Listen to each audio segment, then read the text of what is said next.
Kittens, it's me, Keisha, and I'm here with this week's All Tea All Shade Love and Hip Hop New York Season 6 episode for review. So I didn't do a wig tutorial this week because the other wig that I have, I accidentally threw the specs away, all the details, the names of it. But I have another wig that I just ordered that'll be here this week, so I'll do a new wig tutorial next week. This is, I believe, not Jordan, the Juliana wig that I did a few weeks back. This is like my third or fourth time wearing it. It is starting to tangle a little bit, but she's still holding up so well. Look at her. Oh my gosh, she's just so full and pretty. And look how long she is. Just God, getting to her. The beat of the week, I did like a purpley blue smoky eye with a little bit of brown and a little bit of really pretty like ice blue turquoise on the inner corner of my eye, and just a porn star lip. I achieved my porn star lip by getting a brown lip liner and outlining my lips with it, and then on the inner part I used these three lip glosses. One is from Forever 21 and the other two are some Beauty Supply lip glosses by who is this, Iris Colors. So if you can find these online, Iris Colors Touch of Heaven extra shiny lip glosses. This is what I used on my lips to give you that Pamela Anderson porn star lip. Honey, get it tight. Okay, so let's get into my review.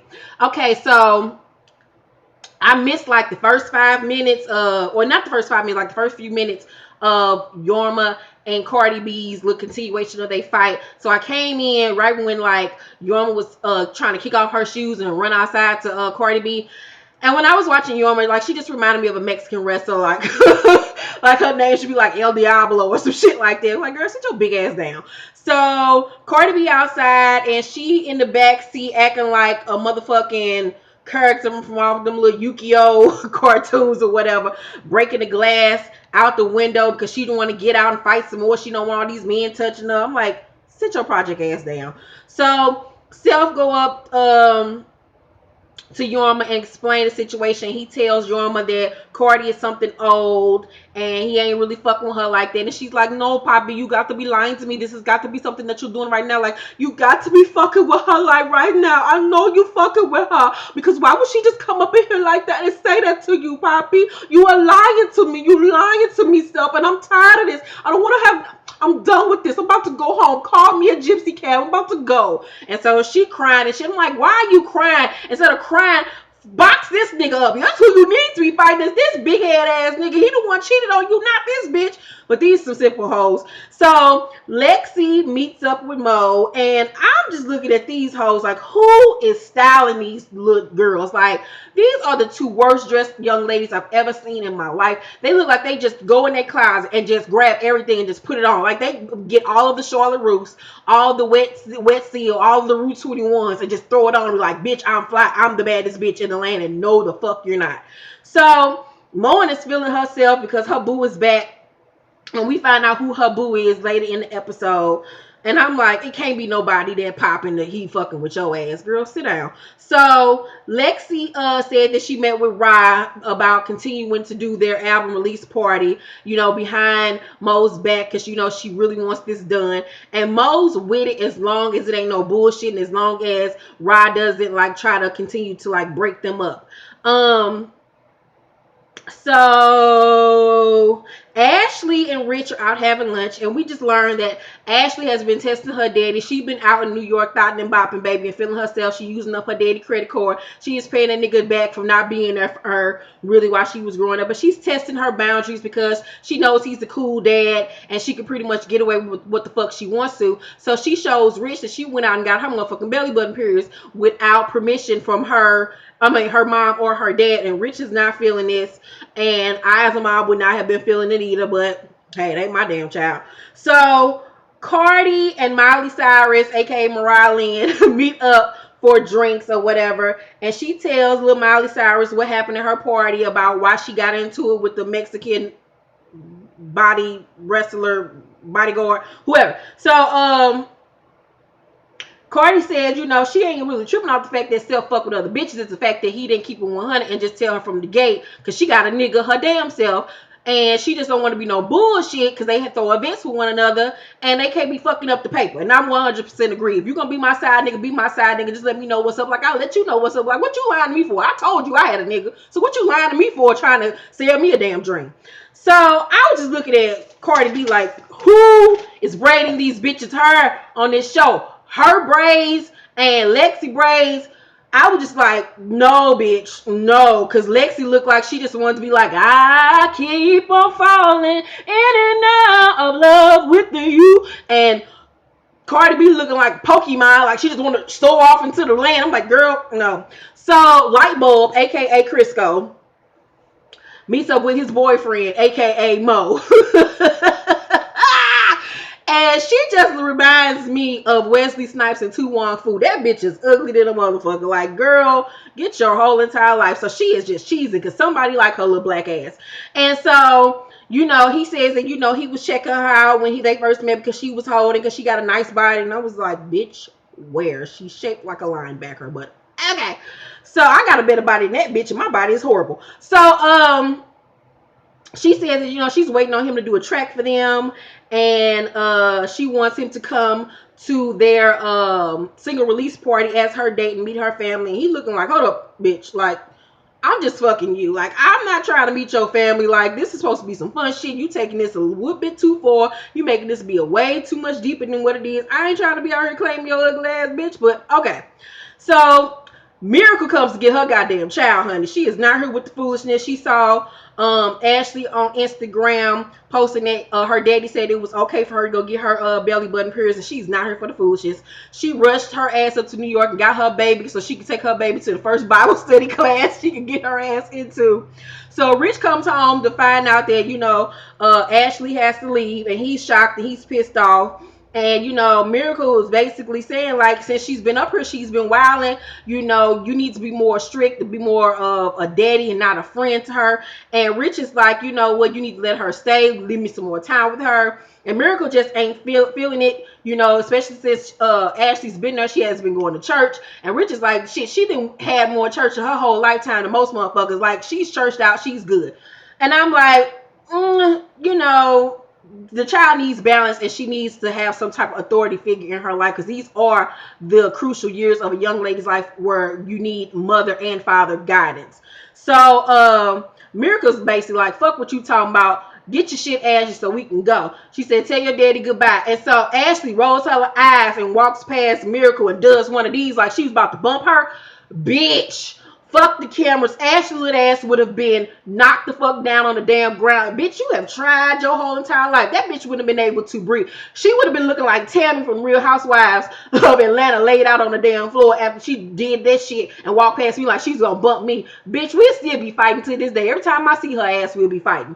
So, Uncle Fester, aka Crisco, meets with Miley Cyrus, and Miley, says that she wants to do music with him, and he asking her about her past, how she grew up. And if you pay attention to Crisco, this is what he does to get hoes. He digs into their background and finds a connection of some old fucked up shit that happened in a bitch background. Like, damn, you ain't got no mama, I ain't got no mama too. You was homeless, I was homely too. Your daddy wasn't there for you, my daddy wasn't there for me. You a crackhead, hell, I was a crackhead too. That's what he does to get bitches, and she fell for it. And so they start vibing one another, and I don't understand why. Maybe because they was two light-skinned motherfuckers. I don't know. They both look like the sun and look like some motherfucking stale ass butter. I don't know.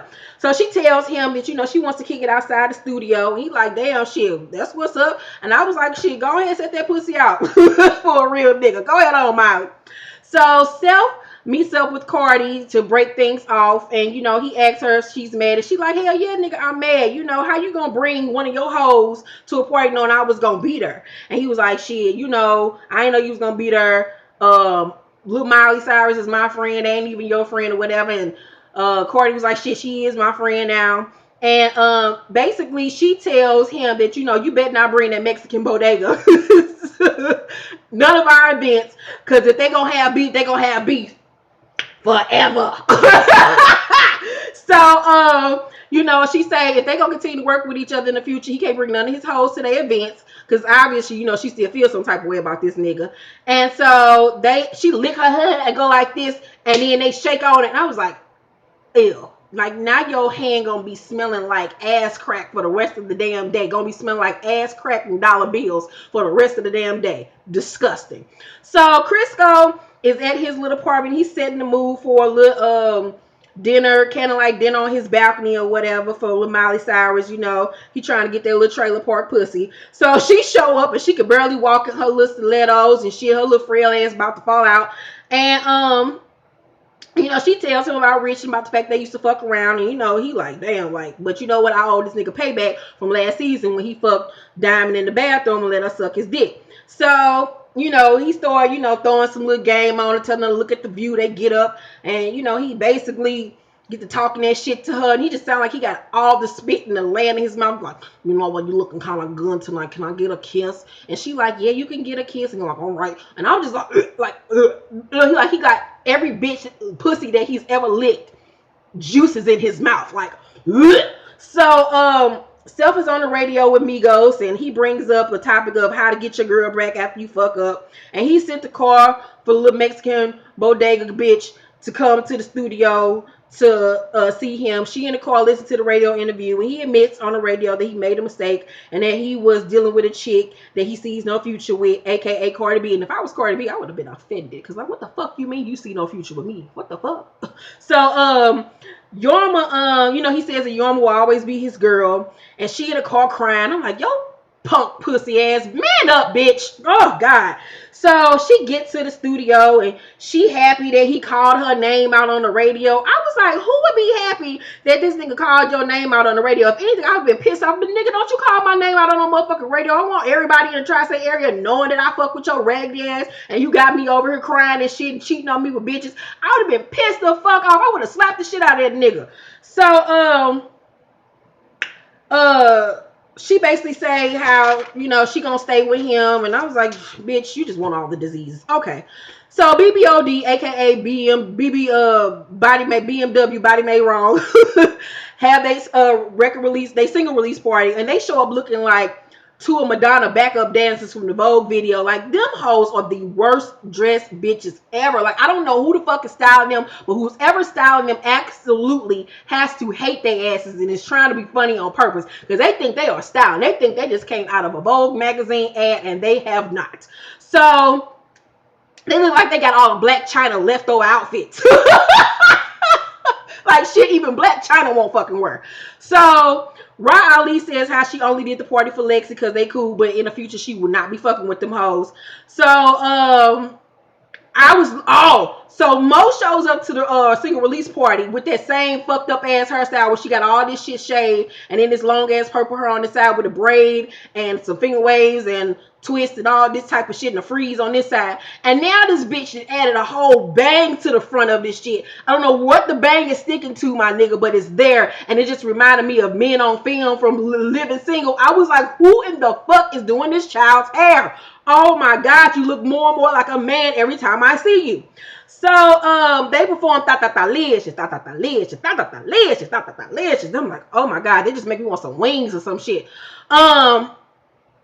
So in the song, if y'all pay attention to the lyrics, they talking about washing dishes and taking out the trash. I'm like, what in the fucking Sesame Street ass hell is this damn stupid ass song? Who wrote these lyrics? God damn it.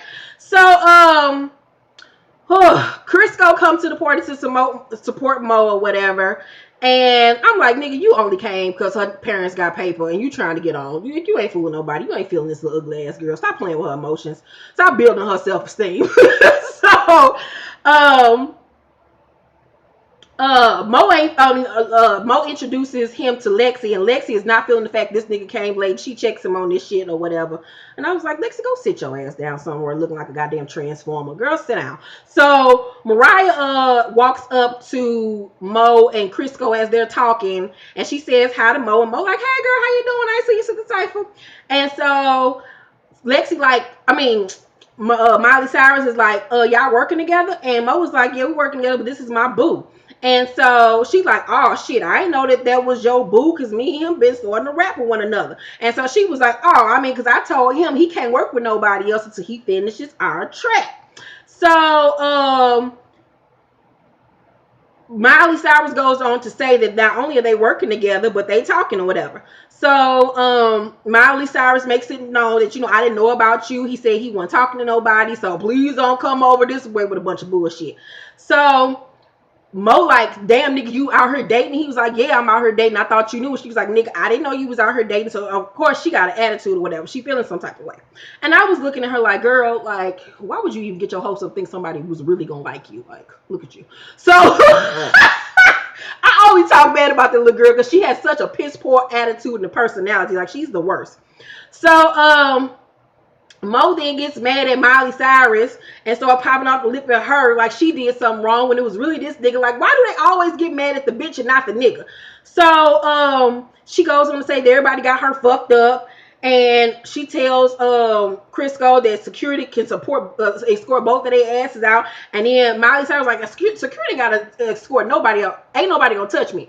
And so Mo slap a cup out of her hand, and they arguing back and forth. And Lexi is embarrassed once again because this bitch is over here on some ghetto bullshit and throwing her ghetto tantrums and shit. And then the episode went off, and I was just like, oh God, these bitches giving me life and edges, but that's just so fucking ghetto. So I give tonight's episode a C minus. It was cool. Alright.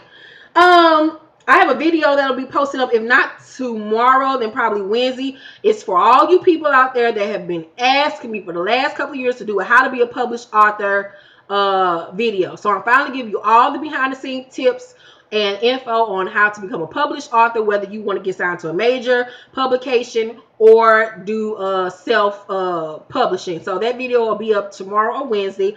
Also, thank you all for watching my Real Housewives of Atlanta review yesterday. I know I went off yesterday and the video cut off before I could finish, but I just had to check a few holes in the new year so motherfuckers could know not to try me. That'll be the first and last time I address them raggedy bitches. Somebody even tried it yesterday underneath there, and I just went head on to remove the comment because folks is ignorant. They just want some attention because they lonely. So yeah, from now on, motherfuckers just get blocked. I ain't got time for that stupid ass shit, but I just had to get some shit off my chest because it was just like, try Keisha week last week, and I was like, devil, you are a lie. So yeah, she's cute, she's beat, she does this. You better get into it. I'm Pat Poe's daughter. You got like fucked up. I'm Kyrie's Urban's mama, and look at how his mama look. You gonna fuck one of his friends? Let me stop playing. But y'all, get into this glow on my cheeks. Get into that highlighter. Y'all can never really see my highlight. Hopefully y'all can see it. Get into this highlight. Let me get it. Let y'all get it closer. Look. Hopefully coming up. But get into it. This is the makeup look. Yes. She's cute. Looking like my mama. Alright, y'all. So that's my review. Thank you all for watching. I love you all. Have a great night. And my Married at First Sight video review will be up tomorrow. Follow me on Snapchat. Today I did a food tutorial on my sun-dried tomato pasta with chicken and broccoli. And I also showed some behind the scenes tips on my makeup. So follow me on Snapchat. And my username is Kyrese99. I just drank some soda and I really drink soda. Kyrese99. Kyrese99. That's the number 9. Kyrese99. Follow me on Snapchat for exclusive footage and behind the scenes tea and all that shit. Yeah, so that's it. Oh, and if you want to buy any of my books, they're available at Amazon, BarnesandNobles.com, Walmart, Target, any of your local bookstores under my real name, Keisha Irvin. That's with the E-R-V-I-N. I love you all. Yeah. All right, good night. Bye.